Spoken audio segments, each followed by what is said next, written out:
مولاي صل وسلم دائما أبدا على حبيبك خير الخلق كلهم. Assalamualaikum warahmatullahi wabarakatuh. Alhamdulillahil mannan, wassalatu wassalamu ala sayyidi auladi adnan wa ala alihi wa sahbihi jawil fadli wal irfan. Amma ba'd. Hadirin wal hadirat di mana saja berada yang dirahmati Allah Subhanahu wa taala. Mudah-mudahan kita selalu diberikan taufik dan hidayah, rahmat dari Allah Subhanahu wa taala. Salawat serta salam selalu tercurah pada Sayyidul Wujud wali kulli afdhali mawjud Nabi besar Muhammad sallallahu alaihi wasallam. Hadirin yang dirahmati Allah Subhanahu wa taala, pada saat ini saya memegang kitab yang bernama Nashaihul Ibad, yang mana karangan Al-Alamah Ibnu Hajar Al-Asqalani, yang mana disyarahkan oleh ulama Indonesia yang bernama Imam Nawawi Al-Bantani.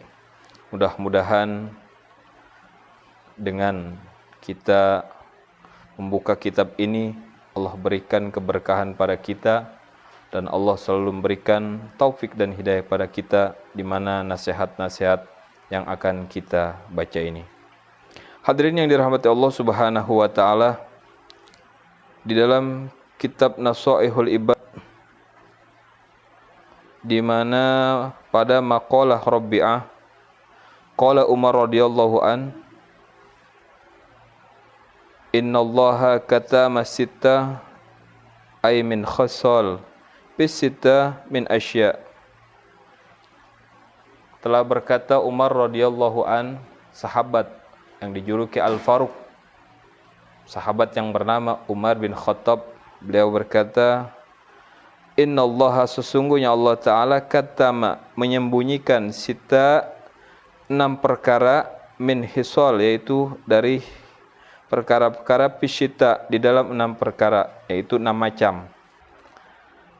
Hadirin yang dirahmati Allah Subhanahu wa taala, perkara yang pertama adalah katama ridha fi ta'ah. Yang pertama adalah sesungguhnya Allah menyembunyikan keridhaan di dalam ketaatan. Minat ta'ati yajtahidun nas fi jami'it ta'ah. Artinya ketaatan, setiap ketaatan manusia bersungguh-sungguh di dalam ketaatan. Jangan pernah memandang pahala ini besar ataupun kecil. Kalau bentuknya ketaatan, kebaikan, ihsan, segala ma'ruf, kerjakanlah apa yang menjadi ketaatan. Karena bisa jadi di dalam ketaatan yang kita kerjakan Allah ridho. Ketika Allah ridho, maka akan baik segalanya. Hadirin yang dirahmati Allah Subhanahu wa taala, kita menganggap suatu amalan itu besar. Kita anggap amalan itu besar, namun ketika Allah pandang kecil, kita tidak bisa berkata apa-apa. Dan kita menganggap amalan itu kecil, ternyata Allah pandang besar, dan itu tidak menjadi soal bagi Allah Subhanahu wa taala. Artinya, kita jangan pernah meremehkan di dalam ketaatan. Baik ketaatan yang kecil maupun ketaatan yang besar, tugas manusia adalah mengumpulkan amal-amal kebaikan. Hadirin yang dirahmati Allah Subhanahu wa taala, kita menganggap kita bangun malam, bermalam kita menangis, bermunajat, kita berzikir, membaca Quran, sehingga khusyuk kita di dalam beribadah. Namun ketika di pagi hari kita sombong dengan orang lain, apakah itu bentuk ketaatan yang diridhoi Allah? Tidak sama sekali, hadirin yang dirahmati Allah Subhanahu wa taala. Bisa jadi amalan itu menjadi amalan yang tidak dianggap oleh Allah Subhanahu wa taala.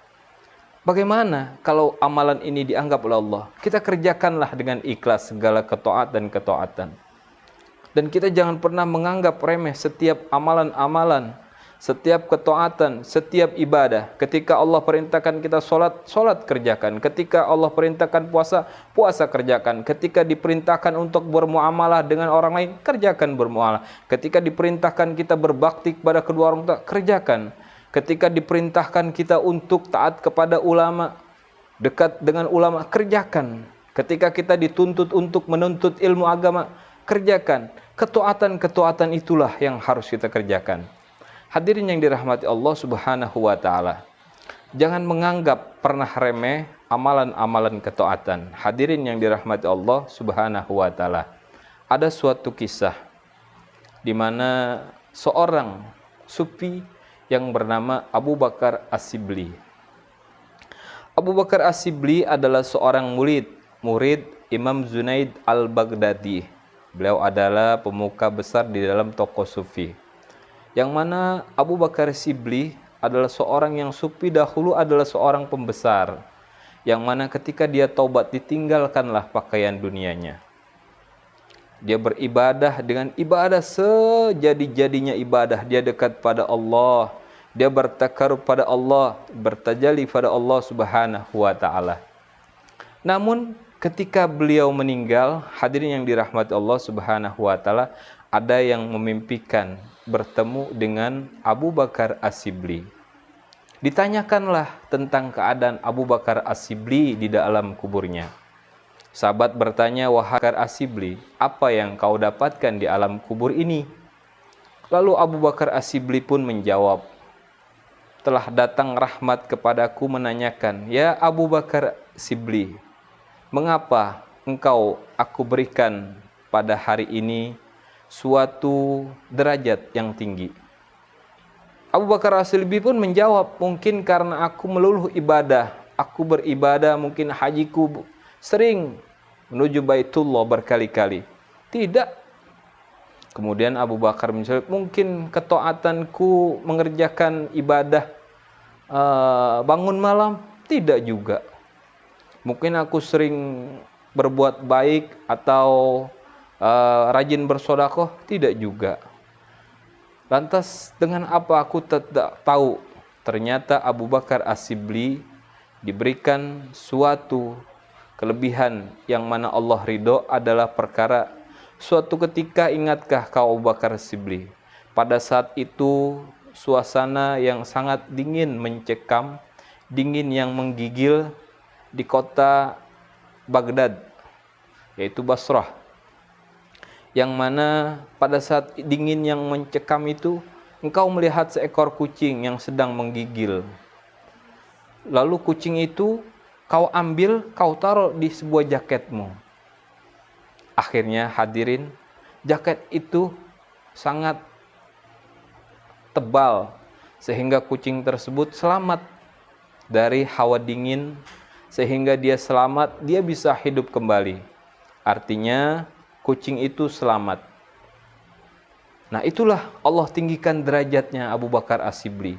Ya Abu Bakar As-Sibli, itulah karena aku ridho pada perkara itu, engkau memiliki sifat kasih sayang terhadap makhlukku. Hadirin yang dirahmati Allah Subhanahu wa taala.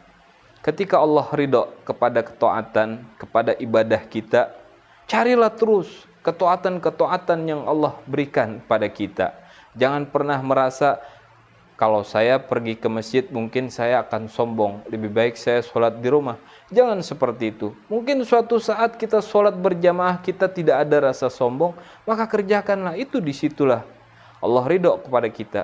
Kita berpuasa Senin Kemis, namun ada perasaan sifat sombong, jangan pernah kita menyerah. Mungkin suatu saat kita ada sifat ikhlas pada diri kita. Di dalam ketaatan kerjakanlah, jangan pernah pandang bulu. Bisa jadi ada satu titik yang Allah jadikan kebanggaan kita. Hadirin yang dirahmati Allah Subhanahu wa taala. Namun perkara yang paling Allah cintai adalah kita berselawat kepada baginda Nabi besar Muhammad sallallahu alaihi wasallam. Mudah-mudahan ketaatan inilah keridhaan Allah yang disembunyikan dalam ketaatan kita dapatkan. Hadirin yang dirahmati Allah, selanjutnya apa? Saksikan terus di Akarimba Dakwah Channel, yang mana perkara yang disembunyikan oleh Allah Subhanahu wa ta'ala. مولاي صل وسلم دائما أبدا الله الله على حبيبك خير خلق كلهم مولاي صل وسلم دائما أبدا الله الله على حبيبك خير خلق كلهم